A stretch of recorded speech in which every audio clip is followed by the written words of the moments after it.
சட்டமன்ற தேர்தல் பரப்புரைக்காக இன்று மாலை கோவை வருகிறார் பிரதமர் நரேந்திர மோடி. பிரதமர் பங்கேற்கும் பொதுக்கூட்டத்திற்காக கொடிசியா மைதானத்தில் பலத்த பாதுகாப்பு ஏற்பாடுகள்.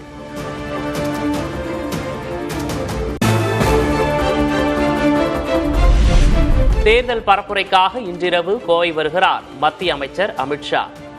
சென்னை மயிலாப்பூர் தொகுதியில் நாளை சாலை வலம் சென்று வாக்கு சேகரிக்கவும் திட்டம்.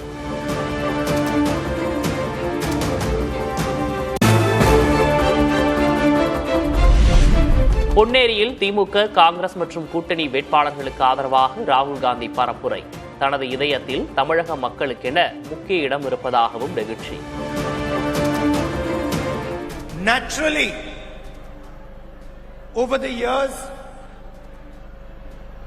I have developed a relationship with the people of Tamil Nadu. In my heart, there is a special place for the people of Tamil Nadu, but not only for the people, also for the land of Tamil Nadu. தமிழ்நாட்டை டெல்லியிலிருந்து ஆள நினைப்பதாக பாஜக மீது ராகுல் காந்தி குற்றச்சாட்டு. தமிழ்நாடு தமிழ் மொழியை யாராலும் தொட்டு பார்க்க முடியாது என்றும் ஆவேசம். What the BJP wants is a partner in Tamil Nadu who allows them to rule Tamil Nadu from Delhi.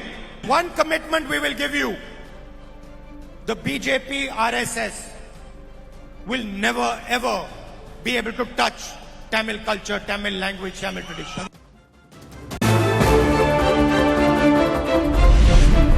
நாட்டின் வளர்ச்சிக்கும் சமூக நீதிக்கும் தமிழ்நாடு நிறைய பங்களித்துள்ளது. முதல்வர் ஸ்டாலின் திமுக அரசின் திட்டங்களை சொல்லி சோளிங்கர் பரப்புரையில் ராகுல் காந்தி பாராட்டு.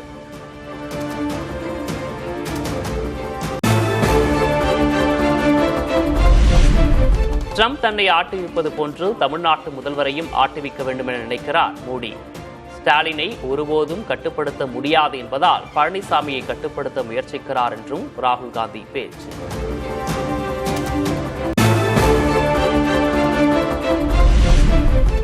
கல்வி செலவுகளுக்காக கல்லூரி மாணவர்களுக்கு மாதம் 2000 ரூபாய் வழங்கப்படும். உணவு பாதுகாப்புக்காக ஒவ்வொரு குடும்பத்துக்கும் மாதம் 2500 ரூபாய் வழங்கப்படும் என்றும் ராகுல் காந்தி வாக்குறுதி.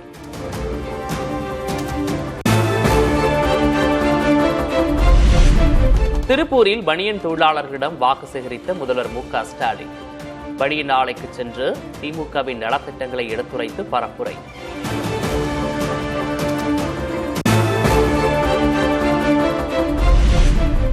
முன்னாள் முதல்வர் ஜெயலலிதாவுக்கு செங்கோட்டையன் விசுவாசமாக இருக்கவில்லை. அமைச்சரவையில் செங்கோட்டையனை சேர்த்தது தான் செய்த தவறு என கோபிச்செட்டிப்பாளையம் பரப்புரையில் எடப்பாடி கே. பழனிசாமி பேச்சு.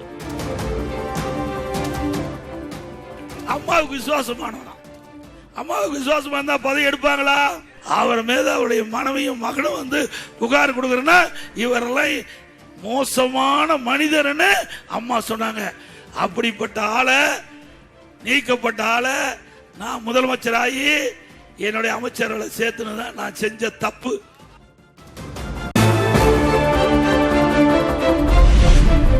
திமுகவுடன் இணைந்து அதிமுகவை வீழ்த்த திட்டமிட்டார் செங்கோட்டையன். திமுகவின் உளவாளியாக செயல்பட்டதாகவும் எடப்பாடி கே. பழனிசாமி சாடல். கருணாநிதி கூட ஸ்டாலின் கூட சைக்கிள் கொடுக்கறதுல இவர் நாட்டு மக்களுக்கு நன்மை செய்யறவரா? அப்பவே பிடிஎம்க்கு போயிட்டாரு. நான் கண்டுபிடிச்சிட்டேன், நீ திமுகவுடைய உளவாளியா இருப்பதுன்னு கண்டுபிடிச்சாச்சு.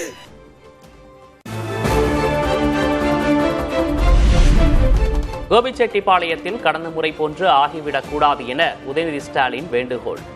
தனது வெற்றியை விட கோபிச்செட்டிப்பாளையத்தில் வெற்றி கிடைப்பதுதான் முக்கியம் என்றும் பேச்சு.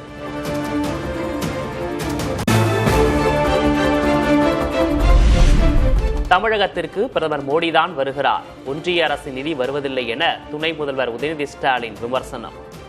இந்தியை திணிக்க முயற்சி செய்வதாகவும் கோபிச்செட்டிப்பாளையம் பரப்புரையில் குற்றச்சாட்டு. இன்னைக்கு தேர்தல் அறிவிச்ச உடனே திரு மோடி அவர்கள் வராரு, தமிழ்நாட்டுக்கு வராரு. ஏதாவது பணம் வந்துச்சா? நமக்கான நிதி வந்துச்சா? எந்த நிதியும் வரல. நம்ம கிட்ட இருந்து எல்லா உரிமைகளையும் பறிக்கிறாங்க. மும்மொழி கொள்கையை ஏத்துக்கணும்ன்றாங்க. மும்மொழி கொள்கை என்ன? மீண்டும் தமிழ்நாட்டுக்குள்ள இந்தியை திணிக்க முயற்சி எடுக்கிறாங்க.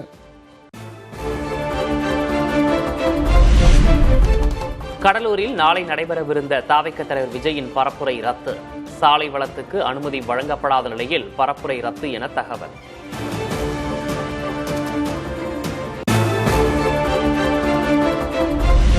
திசை திருப்பும் முதலீட்டுக் கழகம் என திமுக மீது தாவேக தலைவர் விஜய் விமர்சனம். தாவேக தேர்தல் பரப்புரைக்கு முட்டுக்கட்டை போடுவதாக சாடல்.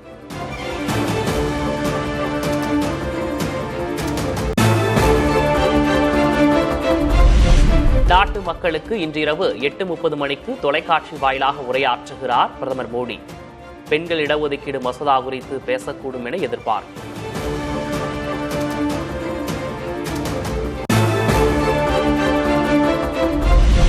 தொகுதி மறுசீரமைப்பு மசோதா தோற்கடிக்கப்பட்டது அரசமைப்புக்கும் எதிர்க்கட்சிகளின் ஒற்றுமைக்கும் கிடைத்த வெற்றி என பிரியங்கா காந்தி மகிழ்ச்சி.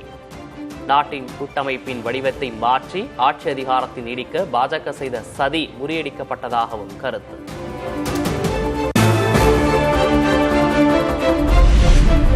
மகளிர் இடஒதுக்கீட்டை தடுத்தது மூலம் பெண்களின் கோபத்தை எதிர்க்கட்சிகள் சம்பாதித்துள்ளதாக மத்திய அமைச்சர் கிரண் ரிஜிஜு பேச்சு. மகளிருக்கு கிடைக்க வேண்டிய உரிமை தடுக்கப்பட்டதை கொண்டாடுவதா எனவும் கேள்வி.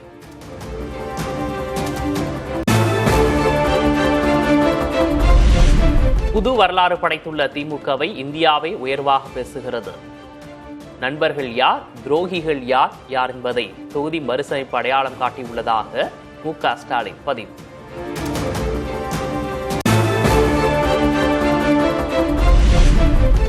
தமிழ்நாட்டின் எதிர்காலத்தையும் மகளிர் மேம்பாட்டுக்கான வாய்ப்பையும் பாழாக்கியது கொண்டாடுகிறார் ஸ்டாலின். கூடுதலாக 20 எம்பிக்கள் பெறும் வாய்ப்பை தமிழ்நாடு இழந்துவிட்டது என்றும் எடப்பாடி கே. பழனிசாமி கருத்து.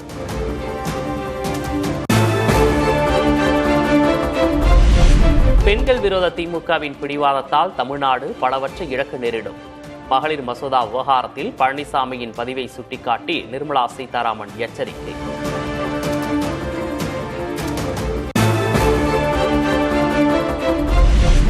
மகளிர் இடஒதுக்கீடு மசோதாவை திமுகவும் காங்கிரசும் தோற்கடித்து விட்டதாக அண்ணாமலை குற்றச்சாட்டு. தருமபுரி பாமக வேட்பாளர் சௌமியா அன்புமணியை ஆதரித்து வாக்கு சேகரித்த போது விமர்சனம். நம்முடைய பிரதமர் ஐயா மோடி அவர்கள் 33% இடஒதுக்கீடு பாராளுமன்றத்தில் உங்களுக்கு உறுதிப்படுத்துவதற்காக இந்த அரசியல் திருத்த சட்ட மசோதாவை கொண்டு வந்தார். நேற்று சாயங்காலம் பாராளுமன்றத்தில் காங்கிரசும் திராவிட முன்னேற்ற கழகமும் இணைத்து இந்த மசோதாவை தோற்கடித்திருக்கின்றார்கள். அருமை சொந்தங்கள், 298 எம்பிக்கள் வேண்டும், 230 எம்பிக்கள் வேண்டாம்.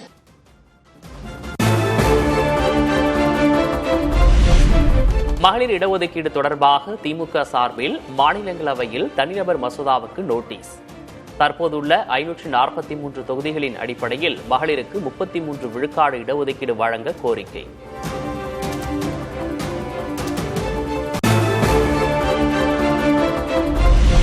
தேர்தலுக்கு வாக்களிக்க செல்லவும் கோடைகால கூட்ட நெரிசலை குறைக்கவும் சிறப்பு ரயில்கள் இயக்கம். சென்னையிலிருந்து தென் மாவட்டங்களுக்கு சிறப்பு ரயில் சேவைகளை அறிவித்த தெற்கு ரயில்வே.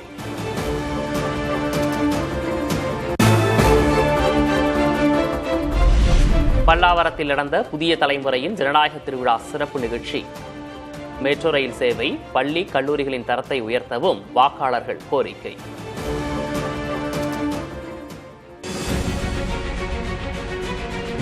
மெட்ரோ அந்த ஏர்போர்ட்லேருந்து கிளம்பாக்கம் வரையிலும் 13.5 கிலோமீட்டருக்கு மெட்ரோ ட்ரெயின் வேணும்னு 4-5 வருஷமா போராடிக்கிட்டு இருக்கோம். அரசு கல்லூரிக்கு போனோம்னா சிட்டிக்கு தான் போக வேண்டியதா இருக்கு. எதனா ஒரு அரசு கலை கல்லூரி இங்க வரணும்ன்றது. பல்லாவரத்துக்குள்ள இருக்கிற எல்லா அரசு பள்ளிகளையும் பிரைவேட் பள்ளிகளுக்கு நிகரா அதை விட மேலான ஒரு தரத்துல வரப்போற எம்எல்ஏ மாத்தணும். விளைபொருட்களுக்கு உரிய விலையும் சூழலை மாசுபடுத்தாத வேளாண்சார் ஆலைகளும் வேண்டும். என்ன நினைக்கிறது தமிழ்நாடு நிகழ்ச்சியில் சோழமண்டல மக்கள் கோரிக்கை. இங்க நான் பொல்யூட்டிங் இண்டஸ்ட்ரி நிறைய கொண்டு வரலாம். நம்ம மீத்தேனை எதிர்த்து நாங்களாம் போராடி இருக்கிறோம், நிறுத்தி இருக்கிறோம். அதுக்காக மீத்தேன் கொண்டு மீத்தேன் மூலமா நம்ம பொருளாதாரத்தை உயர்த்தணுங்கிறது கிடையாது. அது நம்மளே அழிச்சுக்கிறது. உணவு சார்ந்த வேளாண் சார்ந்த தொழிற்சாலைகளை ஊக்கப்படுத்த வேண்டும். இன்னைக்கு உணவை மதிப்பு கூட்டப்பட்ட பொருட்களாக மாற்ற செய்து வருவாயை உயர்த்த முடியும். திராவிட கட்சிகள் ஆட்சியில் டெல்லியிடமிருந்து பெற்றதை காட்டிலும் பறிகொடுத்ததே அதிகம். கொஞ்சம் சோறு கொஞ்சம் அரசியல் நிகழ்ச்சியில் தமிழ் தேசிய பேரியக்க தலைவர் பே மணியரசன் பேட்டி.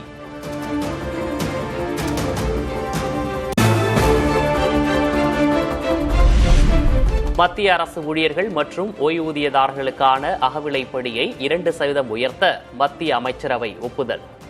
நடப்பாண்டு ஜனவரி 1 முதல் முன்தேதியிட்டு அமல்படுத்தப்படும் என அறிவிப்பு.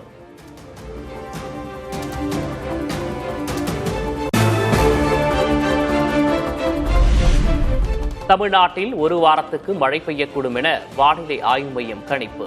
மேற்கு தொடர்ச்சி மலை மாவட்டங்கள், காவிரி படுகை மாவட்டங்களில் மழைக்கு வாய்ப்பு.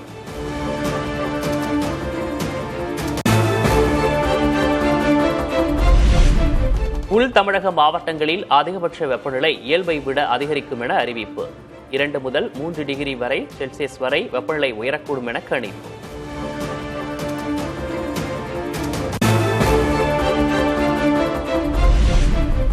ஹோர்முஸ் நீரிணை மீண்டும் மூடப்படுவதாக ஈரான் அறிவிப்பு. ஈரான் துறைமுகங்கள் முற்றுகையை தொடரப்போவதாக ட்ரம்ப் கூறிய நிலையில் நடவடிக்கை.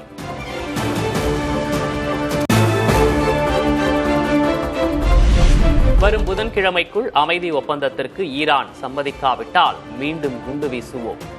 அமெரிக்க அதிபர் டொனால்ட் ட்ரம்ப் எச்சரிக்கை.